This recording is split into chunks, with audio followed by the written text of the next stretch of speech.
Dear students, welcome to Gate Smashers. आज की इस वीडियो से स्टार्ट करने जा रहे हैं कॉन्सेप्ट ऑफ काउंटर्स। काउंटर्स क्या होते हैं, कैसे हम इनको यूज करते हैं, क्या इनकी रियल लाइफ एप्लीकेशंस हैं, ईच एंड एवरी टाइप जो है वो यहाँ पे हम लोग डिस्कस करेंगे। तो गाइस फटाफट से वीडियो को लाइक कर दें, चैनल को सब्सक्राइब करें, अगर सब्सक्राइब नहीं किया, अगर कर भी दिए तो और डिवाइसेस से सब्सक्राइब करवा सकते हो, शेयर कर सकते हो। तो चलिए स्टार्ट करते हैं। First of all, what is a counter? देखो नाम से ही पता लग रहा है, काउंट मतलब चीजों को काउंट करने में हेल्प कर रहा है, that is what a counter. तो वही चीज यहाँ पे लिखी हुई है, counter is a device that stores और sometimes displays the number of times a particular event or process has occurred। मतलब ये बेसिकली बताता है, या तो डिस्प्ले करता है, अगर आप डिस्प्ले करवाना चाहते हो तो डिस्प्ले कर देगा, अदरवाइज अगर आप स्टोर करना चाहते हो तो स्टोर कर देगा। क्या कि नंबर ऑफ टाइम्स एक पर्टिकुलर इवेंट जो है या प्रोसेस कितनी बार अकर हो रहा है। अब देखो सिंपल सा एग्जांपल, सबसे बेस्ट एग्जांपल इसका रियल लाइफ एग्जांपल आपको देता हूं। जैसे घरों में आपने देखा होगा वॉशिंग मशीन यूज करते हैं, एसी यूज करते हैं, माइक्रोवेव यूज करते हैं, तो उन सब में कौन सा डिवाइस जो है, टाइमर डिवाइस हम लोग वहां पे यूज करते हैं। मतलब टाइमर हम वहां पे सेट करते हैं कि इतने टाइम तक जो है वो इस चीज को यूज करना है। तो क्या होता है, हर टाइम के बाद वो जैसे टाइम, जैसे मैंने फॉर एग्जांपल 5 के लिए मैंने उसको सेट कर दिया, तो 5 के बाद लेट्स से वो 4 3 2 1 और फिर क्या होगा 0, मतलब एक तरह से वो डिवाइस को ऑफ कर देगा। तो ये क्या कर रहा है, काउंट कर रहा है कि जैसे ही आपने सेट कर दी किसी वैल्यू को, तो अगर आपने वो वैल्यू जो है उस हिसाब से रीच कर गई, टारगेट वैल्यू पे रीच कर गई, या लेट्स से आप चाहते हो, आपने 0 से स्टार्ट किया और आप चाहते हो मैक्सिमम 2 तक पहुंचे। जैसे कई बार होता है ना, एसी का हम चाहते हैं कि 2 घंटे बाद ही ऑटोमेटिकली बंद हो जाए, तो क्या होगा, टाइमर सेट कर दिया, अब जैसे ही 2 आवर्स कंप्लीट होंगे एसी जो है वो ऑफ हो जाएगा। तो चाहे इंक्रीजिंग हो, डिक्रीजिंग हो, सीक्वेंस जो मर्जी हो सकता है, इवन आप रैंडम सीक्वेंस भी जनरेट कर सकते हो। रैंडम मतलब कि जैसे आपने वैल्यू स्टार्ट की 0, उसके बाद 1 पे गया, 1 के बाद वो लेट्स से 4 पे गया, 4 के बाद लेट्स से 2 पे गया, 2 के बाद 3 पे गया, 3 से दोबारा फिर लेट्स से वो 0 पे आ गया। तो इस तरीके से भी आप सीक्वेंस जो है वो जनरेट कर सकते हो। तो काउंटर्स का बेसिक पर्पस ये है, लेकिन सबसे मेन चीज हम यहाँ पे यूज करते हैं कि काउंटर्स जो है it is use to count the clock pulse. देखो काउंटर्स जो है वो किस तरीके से हम लोग डिजाइन करते हैं, फ्लिप फ्लॉप्स को इस तरीके से हम लोग क्या करते हैं, कनेक्ट करते हैं, कास्केडली कनेक्ट करते हैं। जैसे हमने ये फ्लिप फ्लॉप्स को कनेक्ट किया और उनको हमने क्या किया, उनको किसी क्लॉक पल्स से इस तरीके से हमने सिंक्रोनाइज या एसिंक्रोनाइज तरीके से ऐड कर दिया। वो टाइप्स ऑफ काउंटर में हम लोग आगे करेंगे। सो बेसिकली हम यहाँ पे कौन सा फ्लिप फ्लॉप यूज कर रहे हैं, एज ट्रिगर्ड। पहली बात तो ये याद रखना, now we are not using the level triggered flip flop. Reason already मैं आपको एक्सप्लेन कर चुका हूँ, रेस कंडीशन आपको बता चुका हूँ, लेवल ट्रिगर में क्या प्रॉब्लम आई थी स्पेशली जेके में, वो बता चुका हूँ। तो हम लोग एज ट्रिगर यूज कर रहे हैं। फ्लिप फ्लॉप आप कोई भी यूज कर सकते हो, D flip flop, T flip flop, SR flip flop, JK flip flop. तो ये आपका इस तरीके से कनेक्ट होता है। अब होता क्या है, हम लोग क्या प्रोवाइड करते हैं, क्लॉक पल्स प्रोवाइड करते हैं। तो हर क्लॉक पल्स में क्या होगा, लेट्स से अगर ये पॉजिटिव एज है तो जैसे ये 0 से 1 वाली एज मिलेगी ये क्या होगा, ट्रिगर होगा। या फिर अगर नेगेटिव एज ट्रिगर है तो जैसे ही 1 से 0 पे एज आएगी तो ये क्या होगा, ट्रिगर होगा। सो एक क्लॉक पल्स में एक बार ये क्या हो रहा है, ट्रिगर हो रहा है और कुछ आउटपुट जो है वो जनरेट कर रहा है। तो इसीलिए हम लोग जो है वो एज ट्रिगर ले रहे हैं, क्योंकि हम चाहते हैं कि एक क्लॉक पल्स में एक बार ट्रिगर हो और काम करे। और अगर हम लेवल ट्रिगर लेंगे तो वो प्रॉब्लम जो रेस कंडीशन थी कि एक बार की बजाय वो बार बार टॉगल करता है वैल्यूज को, तो वो प्रॉब्लम ऑलरेडी मैं एक्सप्लेन कर चुका हूं। तो ये सारी कहानी जो है वो बेसिक्स ऑफ काउंटर की यहाँ पे आती है।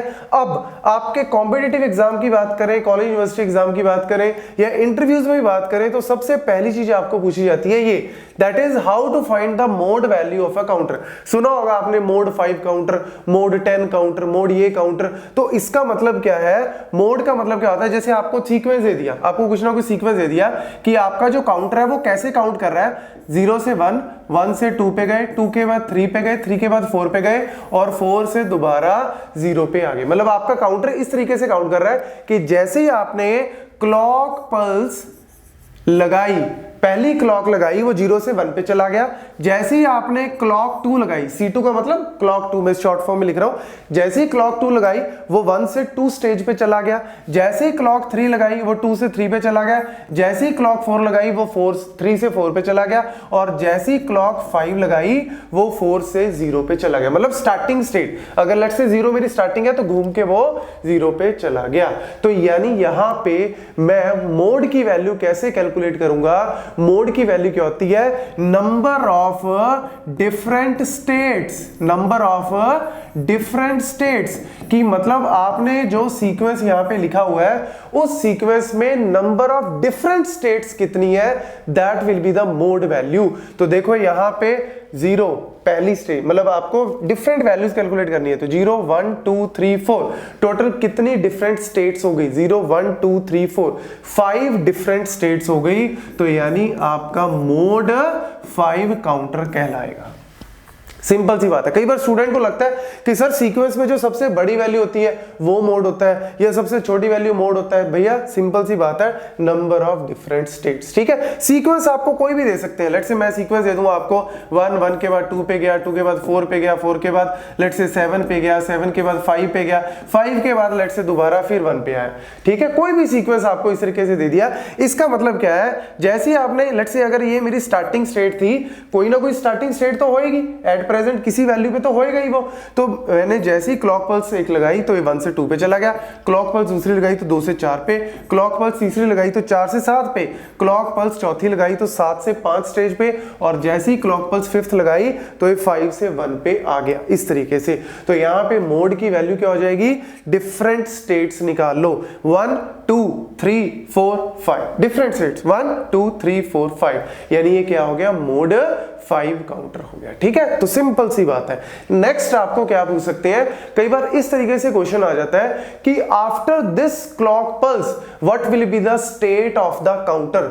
ऐसे भी आ जाता है आपको कई बार कि लेट्स से इसी क्वेश्चन में आपको पूछ लूं कि after 21 clock pulse, after applying 21 clock pulse, मतलब मैंने 21 क्लॉक पल्स लगा दी, फाइनल आउटपुट क्या आएगी? मतलब फाइनल में किस स्टेट पे मेरा काउंटर होगा? तो देखो सिंपल सा, हम ऑलरेडी कर चुके हैं। आपकी लेट्स से स्टार्टिंग स्टेट दी है 0, स्टार्टिंग कोई भी हो सकती है, 0 1, वो सारा आपको गिवन होगा। तो स्टार्टिंग स्टेट है लेट्स से 0, तो आपने क्लॉक पल्स 1 लगाई तो वो 1 पे चला गया। क्लॉक पल्स 2 तो 2 पे। क्लॉक पल्स 3 लगाई तो 3 पे। क्लॉक पल्स 4 लगाई तो वो 4 पे। और जैसे ही 5th क्लॉक लगाई वो दोबारा से स्टार्टिंग स्टेट में आ गया। मतलब मोड की वैल्यू क्या है? 5 डिफरेंट स्टेट। साथ ही साथ ये मोड 5 एक और चीज बता रहा है कि 5 क्लॉक पल्स के बाद जो भी मोड की वैल्यू है, 5 क्लॉक पल्स के बाद ये दोबारा उसी स्टेट पे आ जाता है जहां से इसने चलना स्टार्ट किया था, मतलब स्टार्टिंग स्टेट। ऐसे यहां पे देख लो, लेट्स से आपकी clock pulse let's say starting state थी मेरी 1, ठीक है, तो 1 से 2 पे गया, 4 पे गया, 7 पे गया, 5 पे गया, दोबारा घूम के इधर आया। तो मोड क्या है इसका? भी 5। और देखो 5 क्लॉक पल्स के बाद जैसे ही आपने 5th क्लॉक लगाई, 5th क्लॉक लगाते ही ये दोबारा से फर्स्ट जो भी स्टार्टिंग स्टेट थी वहां पे पहुंच गया।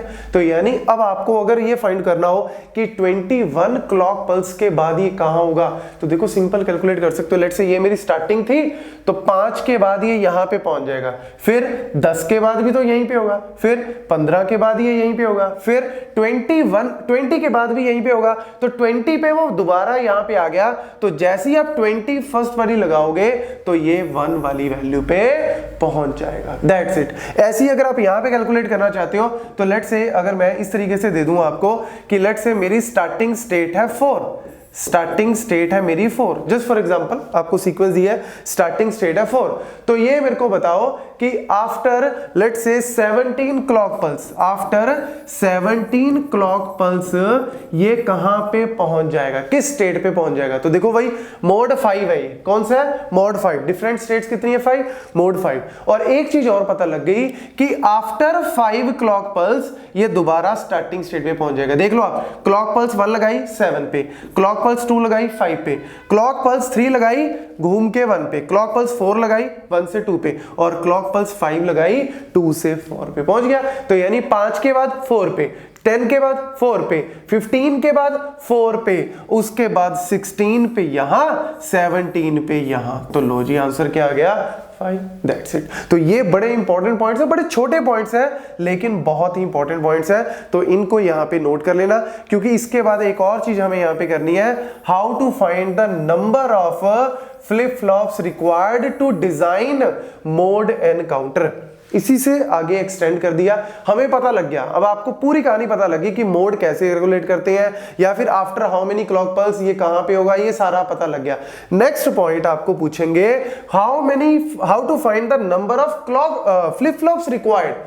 अगर आपको लेट से मोड 5 काउंटर को डिजाइन करना है, मतलब 5 डिफरेंट स्टेट्स लानी है, तो आपको यहां पे कितने क्लॉक पल्स, कितने फ्लिप फ्लॉप्स चाहिए, कितने फ्लिप फ्लॉप्स चाहिए, तो कितने फ्लिप फ्लॉप्स चाहिए कैसे कैलकुलेट करोगे, सिंपल सा फॉर्मूला है, 2 raised to power n must be greater than equal to mode value। What is the mode value जो भी आपको दी हुई है, लेट्स से मोड वैल्यू आपको दे दी 5, तो यहां पे पुट कर दो, तो 5 जो है यहां पे 2 raised to power n, where n is what, number of flip flops required। या ऐसे कैलकुलेट कर लो, तो आप वैल्यू पुट करो यहाँ पे, 2 raised to power 1 करोगे तो 2 आएगा, तो यानी ये ग्रेटर है, नहीं है। 2 raised to power 2 करोगे तो ये 4 आएगा, ग्रेटर है, नहीं है। तो 2 raised to power 3 करोगे तो क्या आएगा, 8 आएगा, तो 8 greater than equal to 5, yes ये ट्रू हो गया।